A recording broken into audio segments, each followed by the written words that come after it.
Je reviens d'une avant-première où il y avait l'équipe du film présent, et Stéphane Enoch, le réalisateur du film, a dit qu'il était comme un père qui donnait son enfant à une école.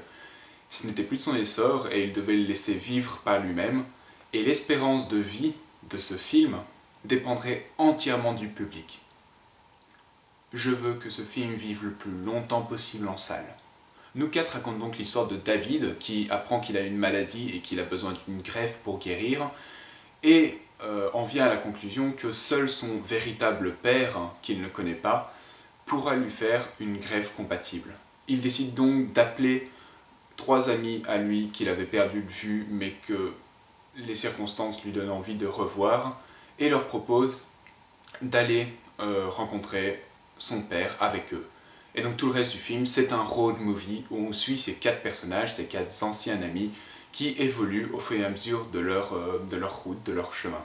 Comme je l'ai dit avant de commencer, si vous êtes belge, si vous habitez en Belgique, je vous pousse vraiment à aller voir ce film.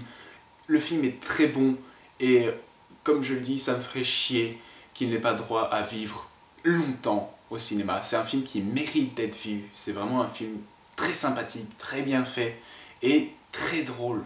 Donc avant de commencer quoi que ce soit, vraiment, essayez d'aller le voir. Pour ce qui est de la France, je suis pas sûr que le film sorte jamais des frontières, mais si un jour ça arrive, allez-y. Pour se concentrer sur ce qui est bien sur le film, je vais d'abord éloigner les quelques petites choses que je peux reprocher au film. Premièrement, l'image. L'image n'est pas très nette, l'image est un peu dégueulasse à certains moments. Des plans de drone dont le mouvement est fort saccadé, dû au rendu d'image, dû à la qualité. Certains personnages sont quelquefois complètement dans le flou. Et c'est dû au fait que le film a été tourné sur 15 jours et n'avait pas du tout été prévu pour les écrans. Et c'est après ces 15 jours où Enoch a essayé de vendre son film à des gens que ils ont aimé, et donc ils ont poussé une post-production beaucoup plus avancée. Et finalement, c'est sa 7e projection sur salle. Ils l'ont d'abord fait dans des villes comme Liège, Namur, et hier c'était donc la projection à Bruxelles. Donc cette image est normale, c'est un film de potes filmé en 15 jours, donc cette image est normale, mais autant prévenir. Et aussi quelques simplicités scénario, des coïncidences énormes et des créations de problèmes. Je vais donner un seul exemple du film. Ils sont en kayak à un moment, et ils décident de prendre une pause et de s'endormir. Et à leur réveil, les kayaks sont au milieu de la rivière, et ils décident de continuer à pied. Pourquoi ?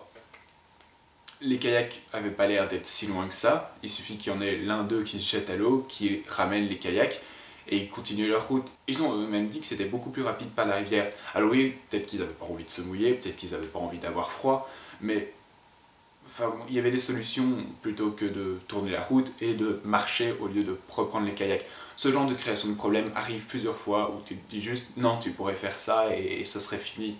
Mais ces petits problèmes sont vraiment mis de côté par une des forces du film, qui est son humour. Je n'aime pas plus que ça les comédies, je me rends compte qu'il y a beaucoup de choses dans les films qui sont destinés à faire rire, qui, oui, peut-être me feront sourire, mais le plus souvent ne me toucheront pas vraiment. Et je trouve que la comédie est quelque chose de très dur à écrire.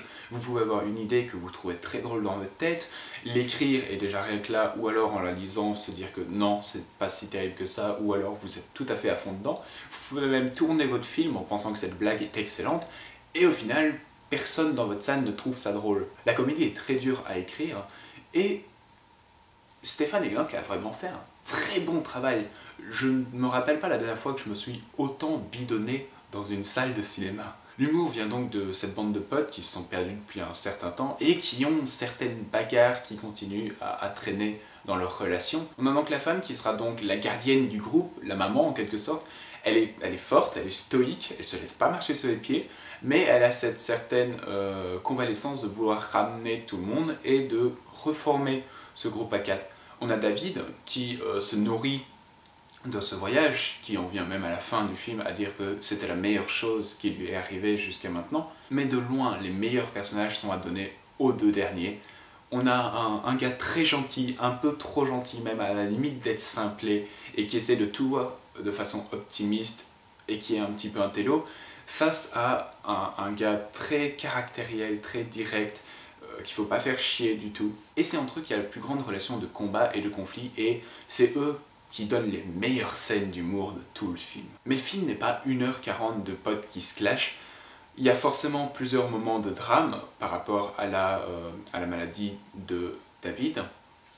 Et à un moment, plus ou moins, je sais pas trop, mais plus ou moins à 1h30 du film, donc il reste 10 minutes, 15 minutes, le film met vraiment sa comédie de côté et amène toute la partie dramatique de l'histoire. Ça vient peut-être tout en un coup. Il y a bien sûr des moments où c'est abordé au préalable, mais c'est vraiment pendant ces 15 dernières minutes qu'on termine tout ce qui est drame et qu'on laisse un peu la comédie de côté.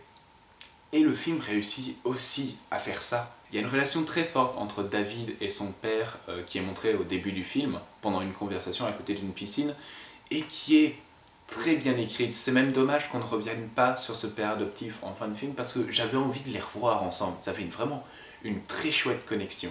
Je vais vraiment essayer de faire vivre ce film le plus longtemps possible. Je vous le laisse entre les mains, comme dirait Stéphane Enoch. Et moi, je vais aller voir mes amis, mes proches, et vraiment leur pousser à aller voir ce film. Je pense que c'est un film qui mérite d'être vu, et que c'est un film qui mérite de rester en salle le plus longtemps possible. Si je devais donner une cote à nous quatre, ce serait un 17 sur 20. Si vous avez aimé cette vidéo, vous pouvez l'aimer, la partager et vous abonner à ma chaîne. Vous pouvez également me suivre sur Twitter. Et je vous retrouve la prochaine fois pour une nouvelle critique.